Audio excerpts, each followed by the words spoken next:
Hey everybody, welcome to this week's update, and I hope this video finds you well. Um, let's see, first and foremost updates. Uh, I did, as I said in a previous video, I did break 300 and um, I dropped below 300 to about 297 and then I just kind of sat and then I've been kind of bouncing back and forth. So I've had a couple of days where I've registered over 300 at like 301, and then most of the days have been under 300. So I think really this is just one of like really a really big natural sticking point for me. But I'm just rolling with it, trying to increase activity, um, you know, all that kind of good stuff. So what can you do? You can't really do a whole lot about that when your body won't let go. So, so that's my weight loss update. Not a whole lot. Uh, as I was saying in my previous videos, I did indeed go to an amusement park. Um, we spent the 4th of July down in Kansas City, and I went with 7 other people and spent a pretty good chunk of the day there. It was really cool because, you know, I'd been really anxious about it. I did not, well, I wasn't sure if it would be a successful trip. I wasn't sure if I'd be comfortable. I wasn't sure I'd be able to ride rides. I wasn't sure I'd be able to quell my anxiety about uh, my intestines and my new anatomy to the point where I'd be able to do rides. So, one of the things that I did, I'll admit, I took my anxiety crisis medication. You know, I have a low dose Xanax prescription, and I did take it before we went on any rides. I just wanted to make sure I didn't have some kind of random panic attack in the middle of the ride. Um, and I also made sure I took a fair amount of Dramamine and um, and some prescription nausea medication. I just wanted to make sure I didn't make myself sick trying to do something that I should be able to do. Uh, but it turned out to be just fine. Um, of all things, my boobs made it so I couldn't put one of the harnesses on, but the rest of it, um, the rest of the day went really well. I got to ride all of the new roller coasters at the park we were at least ones that had been put in since I was last able to ride roller coasters. I got to ride those. Um, so that was pretty cool. I got to spend time with my brothers, well, most of them, and that was pretty awesome as well. Got to spend time with my dad.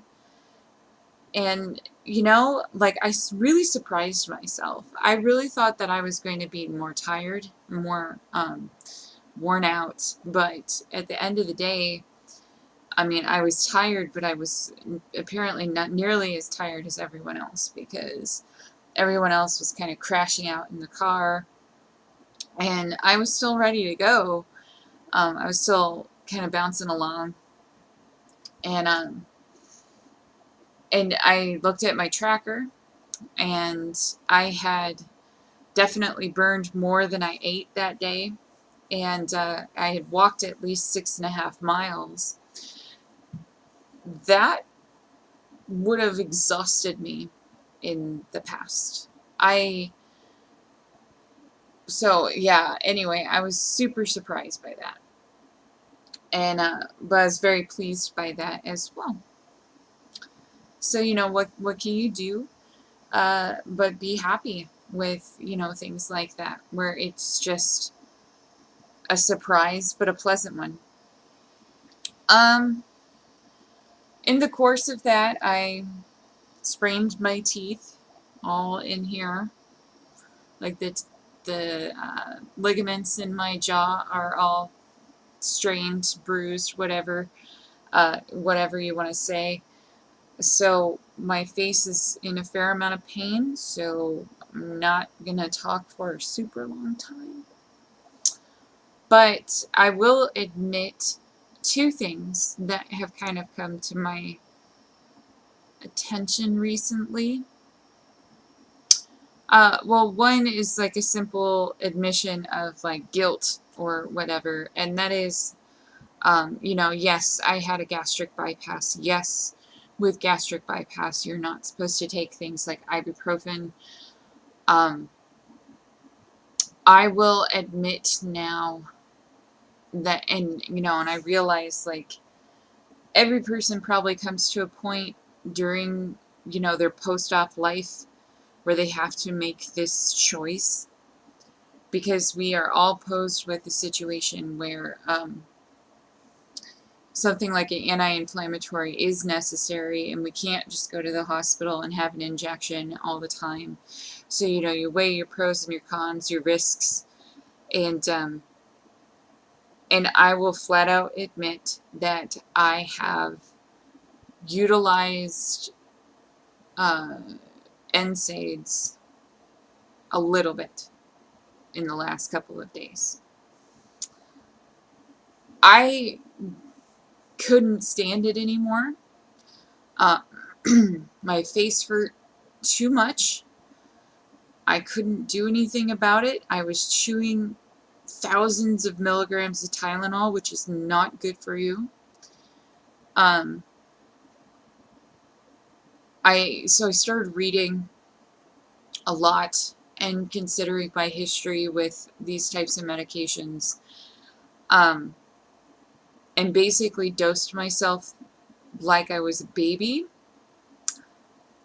and also did almost exclusively topical applications, meaning and this tastes disgusting, by the way, so like I'm not recommending this, but I was desperate. I took a gel cap of Advil or ibuprofen, poked a hole in it, and then squeezed it like Orajel inside here and just rubbed it into my gums. I did the same thing with a product called Goody's headache powder, which is basically aspirin and Tylenol together with some caffeine, and it, you know, and I rubbed it in and I held it there, and then I spat out most of it. So like, in my reasoning was, you know, like when I was in the hospital after my fall, they gave me a shot of Toradol, which is an NSAID.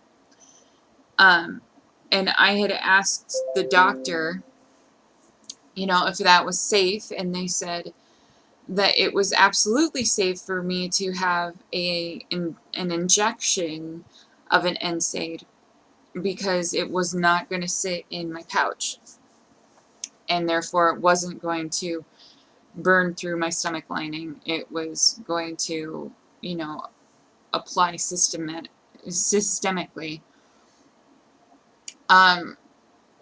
So I got to thinking about it, and I got to reading, and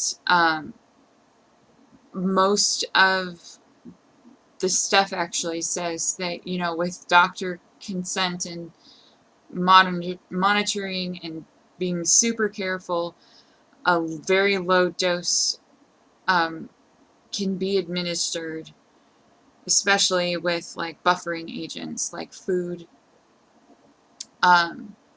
if you need to ingest a pill itself.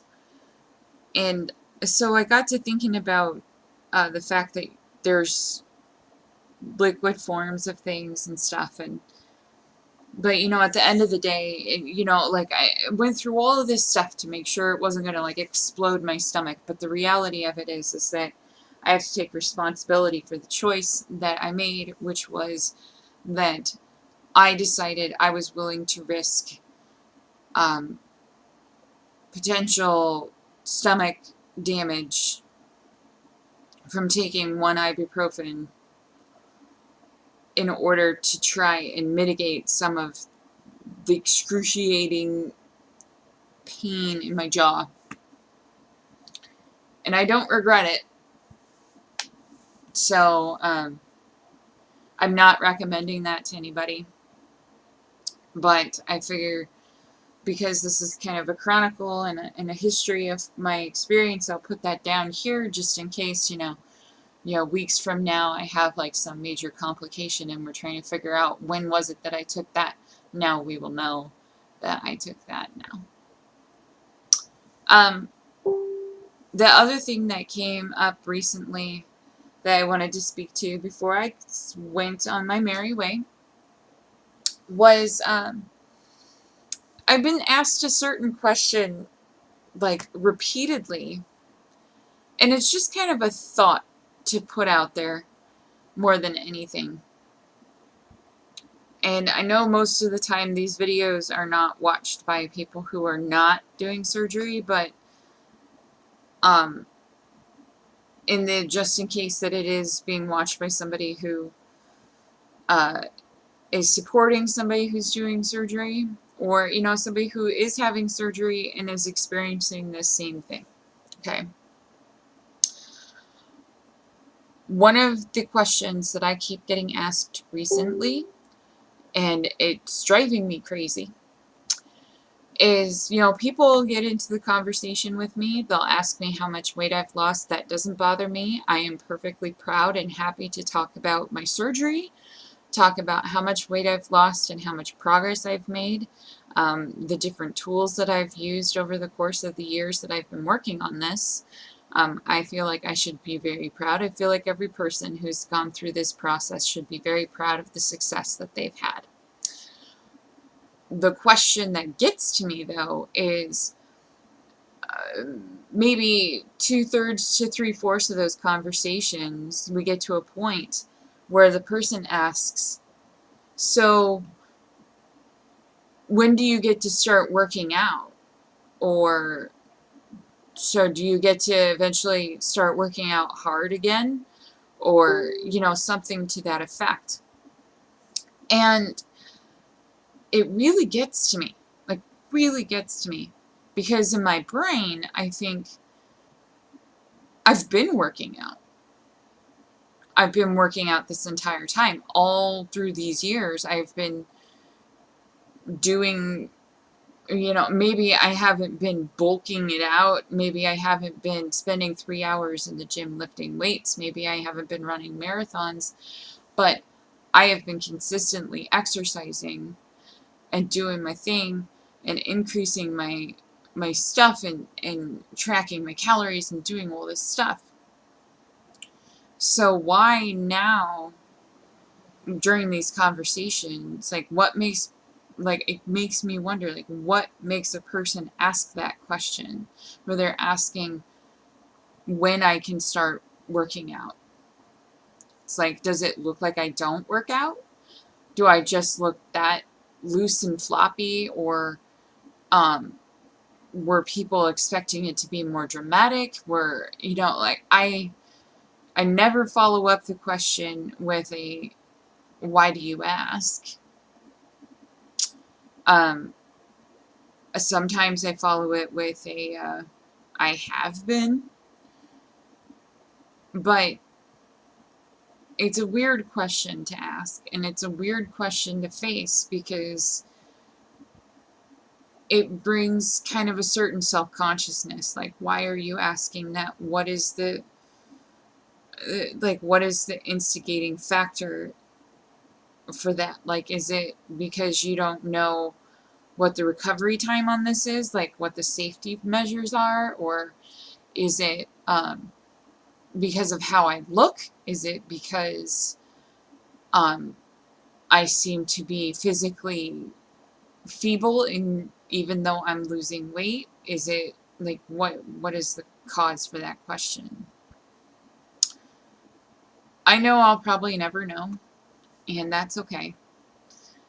Uh, but I guess I wanted to put it out there because it's probably one of the harder questions that I've received, simply because I don't know how to answer it without sounding offended and, um, I don't know, almost hurt. It's like, I guess not every person who's gone through this process has been in the same kind of habitual change that I have, but it just, I mean, maybe people think like, well, that's the next step, and so like, when do you get to the next step? Um, and so, I think about that too, but it's not when do I start working out, it's when do I um, transition from, my kind of low key, lots of walking and cycling kind of exercise to uh, more aggressive things. Do I want to do more aggressive things? Do I want to get, into classes and gyms and stuff like that? It's not a requirement. Anyway, I guess that's where I'll leave it. And despite the last topic, I'm feeling pretty positive. I think it'll be a good week. I'm hoping for more progress on the scale, more progress in the clothes. Um, Summer is at its height, and we're just doing our thing and doing our best to be happy with where we're at, right? So, anyway, take care of yourselves and be kind, do something nice for somebody else this week, and I will talk to you next time. Bye.